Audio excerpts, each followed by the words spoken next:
اپنی بات ختم کر کے سردار سلطان نے فخر بھرے اطمینان سے دونوں کو دیکھا۔ منشی کی خوشی دیدنی تھی، لیکن اسے لگا جیسے وزیرے کے چہرے پر مزید ایک جھرری ابھر آئی ہو۔ سردار سلطان کو غصہ آ گیا۔ تیری ماں کیوں مری ہوئی ہے؟ اس نے تلخ لہجے میں کہا۔ وزیرے کو فقط اتنا ہی ڈر تھا کہ نہ جانے بیٹی کیا جواب دے۔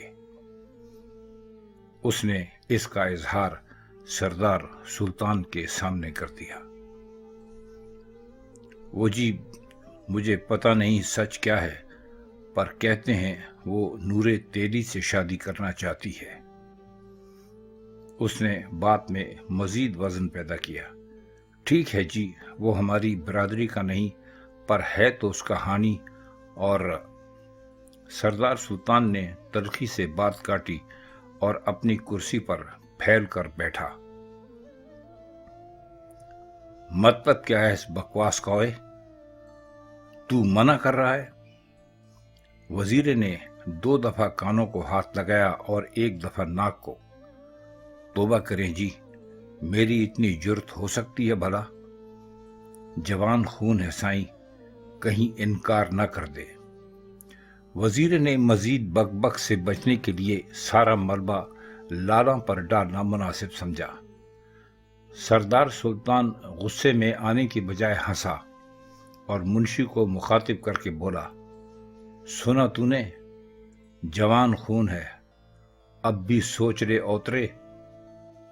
نہ جانے کیوں سردار سلطان منشی جمال الدین کو مستقبل میں ہونے والی کسی ایسی ذلت سے بچانے کے درپے تھا جس کا تعلق منشی جمال الدین کی مشکوک قوت مردمی سے تھا۔ اس بار منشی جمال الدین بھی ہنسا۔ یہ ہنسی بے وجہ نہیں تھی۔ دراصل وہ اپنے ہونے والے سسر کے سامنے اپنے بارے میں سردار سلطان کے تکلیف دہ تبصرے نہیں سننا چاہتا تھا۔ وہ خوشامدانہ انداز میں بولا، دفع کرے سائیں، اس کو کتنے پیسے دینے ہیں؟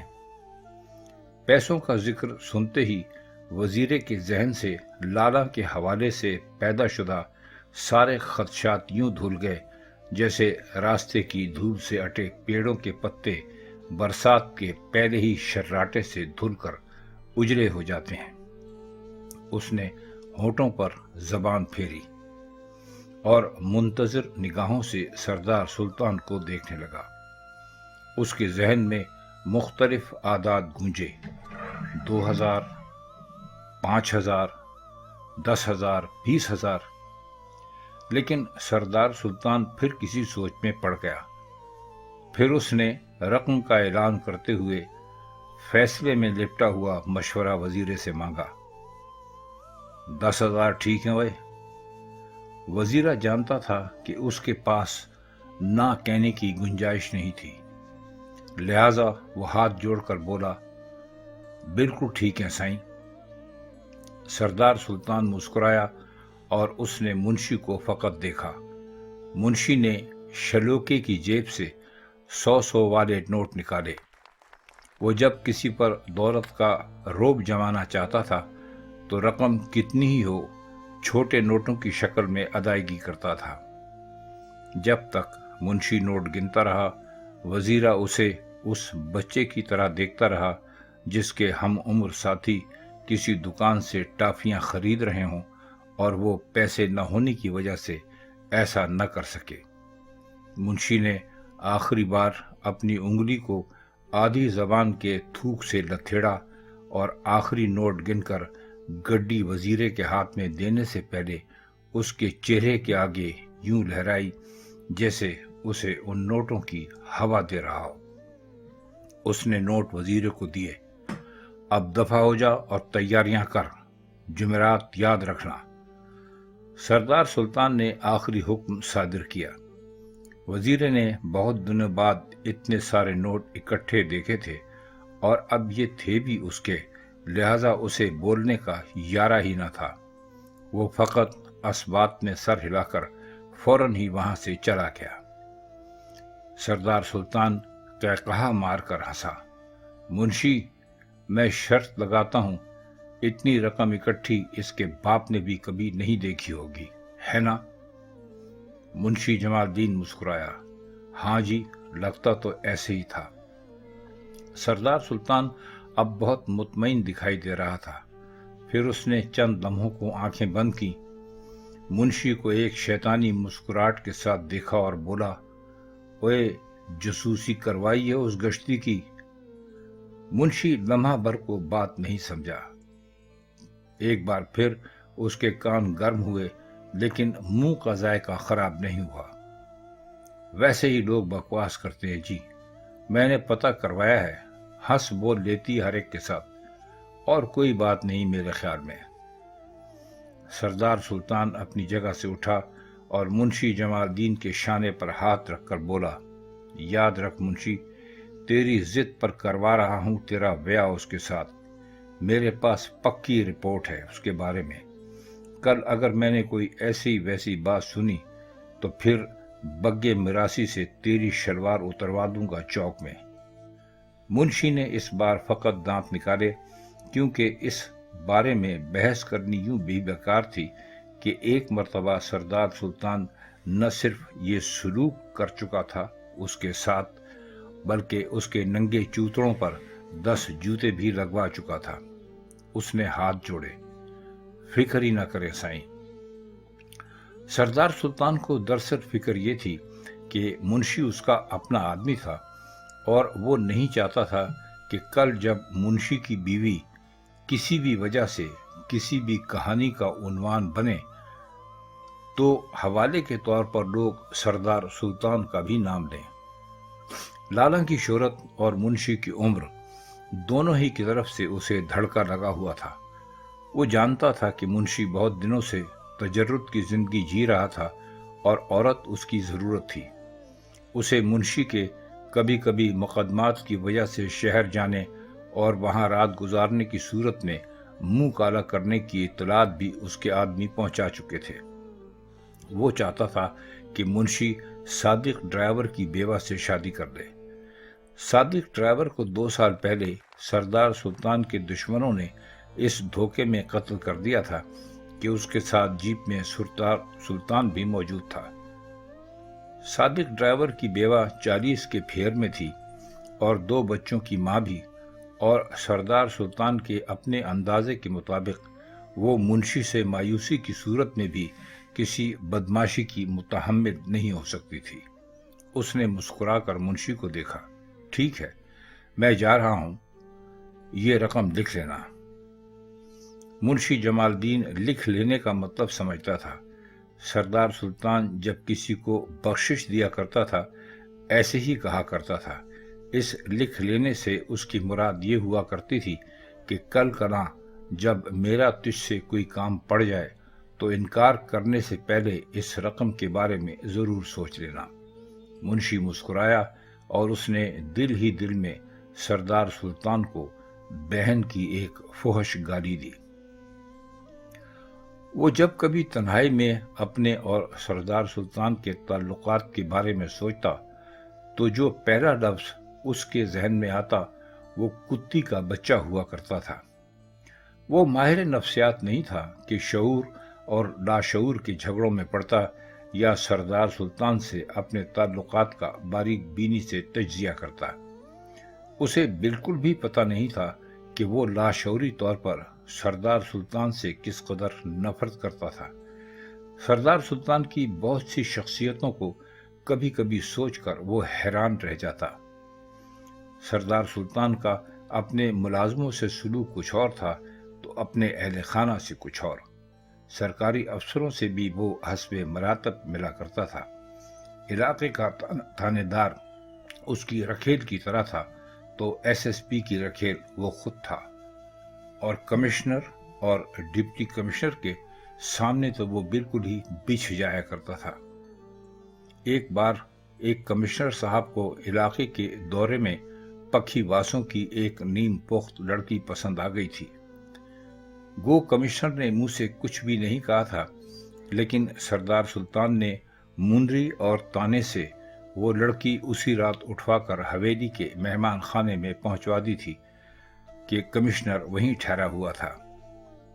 اس رات کمشنر نے پتہ نہیں لڑکی کے ساتھ کیا کیا کہ سویرے لڑکی کو چہرے کے گہرے زخموں کے علاج کے واسطے حکیم ہدایت علی کے پاس بھجوانا پڑا تھا۔ بعد میں اس لڑکی کی شادی بھی سردار سلطان نے ہی کہیں کروا دی تھی، مگر اس کے چہرے پر لگے دانتوں کے نشان منشی کے دل پر لگے تھے، کیونکہ اس ساری کارروائی میں منشی محتمم اعلیٰ کے فرائض سر انجام دیتا رہا تھا۔ منشی جمال الدین کو پتہ نہیں تھا کہ نورے سے یاری رکھنے والی لالا جب اس کے گھر اس کی بیوی بن کر آئے گی تو وہ اس کے ساتھ کیسا سلوک کرے گی۔ جہاں تک اس کی سردار سلطان اور مندری کی نظروں میں مشکوک قرار پانے والی قوت مردمی کا تعلق تھا، تو اس کے لیے وہ حکیم ہدایت علی سے پہلے ہی اچھی طرح بات چیت کر چکا تھا، اور حکیم ہدایت علی نے اسے یقین دلا دیا تھا کہ اس کی دی ہوئی دوائی کھا کر وہ لالا کی طبیعت ایسی صاف کر سکے گا کہ وہ ہر صورت اس کے ساتھ راضی رہے گی۔ ویسے سچی بات تو یہ تھی کہ منشی جمال الدین کو حکیم ہدایت علی کی دوائی کھانے میں کچھ ہچکچاہٹ بھی تھی، کیونکہ اس کا یار فیضو جو دیکھنے میں پہلوان تھا، ایسا ہی ایک کشتہ کھا کر آنن فانن مر چکا تھا، لیکن لالا کا تصور اسے یہ زہر آب پینے پر مسلسل اکساتا رہتا تھا۔ اس نے گھڑی دیکھی اور کھانا کھانے کا وقت نکلنے کا احساس ہوتے ہی ڈیرے سے نکل کر ظہور کے ہوٹل کی راہ لی۔ سردار نعمان نے اپنی کار سائرہ کے گھر کی طرف موڑ دی۔ وہ کئی دنوں سے سائرہ کی طرف نہیں گیا تھا۔ سائرہ اس کی سگی بھتیجی اور اس کے بڑے بھائی مرحوم خاقان کی بیٹی تھی اور یہاں یونیورسٹی میں پڑھتی تھی۔ وہ سردار نعمان کے ساتھ نہیں رہتی تھی کیونکہ سردار نعمان نہیں چاہتا تھا کہ سائرہ کو اس کی نجی زندگی کے حوالے سے وہ جانکاری ہو جسے وہ بہر صورت مخفی رکھنا چاہتا تھا۔ اب ایسا بھی نہیں تھا کہ سائرہ کو سردار نعمان کے بارے میں کچھ علم نہیں تھا۔ وہ اپنے چچا کے بارے میں سب نہیں تو بہت کچھ ضرور جانتی تھی۔ سائرہ کو ابھی اس حقیقت کا علم نہیں تھا کہ سردار نعمان اور اس کا دادا سردار سلطان اس کی شادی سردار نعیم سے طے کر چکے تھے۔ آج سردار نعمان اسی ارادے سے بھتیجی کی طرف جا رہا تھا کہ اسے اپنے ارادے سے آگاہ کر دے، کیونکہ صرف 3 دن پہلے ہی اسے علم ہوا تھا کہ اس کا بیٹا سردار نعیم امریکہ سے واپس آ رہا تھا۔ وہ نعیم کی شادی فوراً سائرہ سے اس لیے بھی کرنا چاہتا تھا کہ وہ نعیم کی کچھ نہ کچھ اٹھان پہلے ہی دیکھ چکا تھا اور اسے یقین تھا کہ نعیم امریکہ میں چلے نہیں کاٹتا رہا ہوگا۔ گھر پر تانا اور مٹھی تھے، گویا سائرہ کو لینے کے لیے کوبا نام کا ڈرائیور یونیورسٹی گیا ہوا تھا۔ وہ سردارہ اس کے ساتھ گئی تھی کیونکہ کسی وجہ سے آج وہ گاؤں جا رہی تھی اور بسوں کے اڈے تک جانا چاہتی تھی۔ مٹھی نے سردار نعمان کو چائے دی اور اپنے بیٹے کی ضمانت کے لیے ایک بار پھر زور ڈالا۔ مٹھی کا بیٹا اصغر گزشتہ 9 ماہ سے جیل میں تھا اور اس کی ضمانت نہیں ہو پا رہی تھی۔ اصغر نے سلطان کے کہنے پر 2 آدمی مار دیے تھے اور حماقت یہ کی کہ وہاں اس وقت تک جمع رہا تھا جب تک پولیس آ نہیں گئی تھی۔ سردار سلطان نے بڑی کوشش کی مگر مقتول پارٹی دریا پار کے چودھری سرفراز خان کے لوگوں پر مشتمل تھی اور چودھری سرفراز خان سے سردار سلطان کی پشتینی دشمنی تھی۔ اس نے مٹھی کو گھور کر دیکھا۔ 1000 دفعہ کہا ہے تجھ سے، کر رہا ہوں کوشش۔ سائیں میرا ایک بچہ ہے، کہتے ہیں پھانسی لگ جائے گا۔ سردار نعمان کو غصہ آ گیا۔ وہ اس وقت نعیم اور سائرہ کی شادی کے بارے میں سوچ رہا تھا۔ اس نے کہا، کون کرتا ہے یہ بکواس؟ مٹھی نے ہاتھ جوڑے۔ سارا علاقہ کہتا ہے سائیں، سائیں آپ کے لیے جیل کاٹ رہا ہے وہ۔ مٹھی نے وہ بات کہہ دی جو کہنا सरदार सुल्तान की बादशाही में जुर्म समझी जाती थी। नोमान खड़ा हुआ और मिट्टी के बाल लम्हा भर को पकड़कर उसने हल्का सा झटका दिया। सच कहते हैं, तुम कम्मी कमीन वाकई बड़े घटिया लोग होते हो। थोड़े दिन के लिए तेरा बेटा जेल का चला गया, तूने एहसान धरना शुरू कर दिया सरदारों पे। अब मिट्टी को एहसास हुआ कि उसके मुंह से गलत बात निकल गई थी। नहीं सरदार साईं, मेरा मतलब ये नहीं था। मैं तो सरदार सलमान मुस्कुराया। ओए, सब ठीक हो जाएगा कमलिए, हम अपने बंदों की मुसीबत के वक्त हमेशा साथ देते हैं। फिर चंद लम्हों तक वो कमरे में टहला और इधर उधर देखकर उसने कदरी धीमी आवाज में कहा, इधर सब ठीक है ना? मिट्टी अच्छी तरह जानती थी कि इस सवाल का क्या मतलब था। वो गुज़िश्ता 3 सालों से इस सवाल का जवाब सरदार नोमान की तसल्ली के मुताबिक दे रही थी। जी सरदार, सब ठीक है। लगता था कि सरदार नोमान की तसल्ली नहीं हुई थी। उसने एक बार फिर ये याद दहानी कराना जरूरी समझा कि उसका सवाल किस बारे में था। मैं सायरा के बारे में पूछ रहा हूं, कोई ऐसी वैसी बात तो नहीं? मिट्टी जानती थी कि सरदार नोमान का क्या मतलब था। वो सिर्फ इतना जानना चाहता था कि सायरा का कोई यार तो नहीं था। मिट्टी ने अपने टिपिकल अंदाज में इस बात का अंदाजा लगाया। सरदार नोमान के खानदान के मर्दों को न जाने क्यों इस बात की बड़ी फिक्र रहती थी कि उनके खानदान की कोई औरत किसी मर्द से न उलझ जाए। शायद इसकी एक वजह सरदार नोमान की छोटी बहन नरगिस का वो मुआशका था, जिसके नतीजे में उसने घर से भागकर नहरों के महकमे के एक इंजीनियर से शादी कर ली थी और फिर पकड़कर दोबारा हवेली में बंद कर दी गई थी और 18 बरस से उसे रादाए दरगाह बना दिया गया था। अजीब लोग थे सरदार भी। दुनिया की हर औरत पर कब्जा जमाना चाहते थे, लेकिन अपनी औरत को पत्थर या लोहे की समझते थे। जज्बात से खाली, एहसासात से मावरा। अपनी औरतों के बारे में वो इस कदर हसास थे कि महज शुबे की बुनियाद पर अब तक कई नौकरों को कत्ल करवा चुके थे।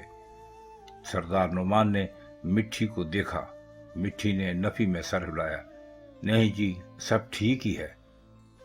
सरदार नोमान ने 100 का नोट जेब से निकालकर मिट्टी को दिया और मुस्कुरा कर कहा, मुझे पता है तू इधर तंग है, अगले महीने तुझे इलाके में वापस भिजवा दूंगा, जा अब। मिट्टी गई तो उसके चेहरे पर 100 के नोट की लाली चमक रही थी। हरामजादी, नोमान ने दिल ही दिल में सोचा। उसे इन कम्मी कम्युनियों से शदीद नफरत थी, लेकिन बड़ी मजबूरी ये थी कि उनके बगैर ना यहाँ काम चलता था और ना ही इलाके में। वो टहलने लगा। हार्न की आवाज पर उसने खिड़की से देखा। बड़ी गाड़ी की अक्पी नशिस्त से सायरा उतर रही थी। चंपई रंगत वाली उसकी भतीजी ने सुर्ख दुपट्टा ओढ़ रखा था। नोमान मुस्कुराया। तो ये फैसला ठीक था। नईम के साथ इसकी जोड़ी बिल्कुल ठीक रहेगी। ये शादी कई एतबार से बिल्कुल दुरुस्त थी। सायरा की माँ जुबैदा को जहेज में मिली 350 एकड़ जमीन, नईम से शादी की सूरत में घर की जमीन, घर में रहने का बंदोबस्त और सबसे बढ़कर अगली नस्ल तक जायदाद के बखरे होने का कोई खतरा ना होना। वो मुस्कुराया। सायरा उसी लम्हे कमरे में दाखिल हुई। वो नोमान को देखकर हैरत ज़दा रह गई और जो भी गुनगुना रही थी उसके गले ही में घुट गया और गैर इरादी तौर पर उसने दुपट्टा सर पर ले लिया। नोमान मुस्कुराया और उसने सायरा के सर पर हाथ फेरा। कैसी है बचड़ी? सायरा को उस वक्त चचा का आना अच्छा नहीं लगा था कि वो खाना खाकर कुछ देर सोना चाहती थी। गुज़िश्ता रात वो टेस्ट की तैयारी करते हुए बहुत देर तक जागी थी। फिर भी उसने मुस्कुराकर कहा, आप कब आए चाचा? नोमान मुस्कुराया। 10 मिनट हो गए, खाना खाने बाहर न चले? सायरा चौंकी। ये पहली मर्तबा था कि सरदार नोमान उसे कहीं बाहर खाने पर चलने को कह रहा था। क्या वजह हो सकती है, उसने सोचा। वो तो उसे यूनिवर्सिटी की उसकी सहेलियों के साथ भी बाहर जाने की इजाज़त देने के खिलाफ था, और एक मर्तबा उसने सायरा को चंद सहेलियों के साथ आइसक्रीम खाते देख लिया था तो बड़ी शदीद सरजनिश की थी। वो इस वक्त कहीं भी नहीं जाना चाहती थी। उसने बहाना किया, मेरे सर में दर्द है चाचा। नुमान यूं मुस्कुराया जैसे उसने ये बहाना कबूल कर लिया हो।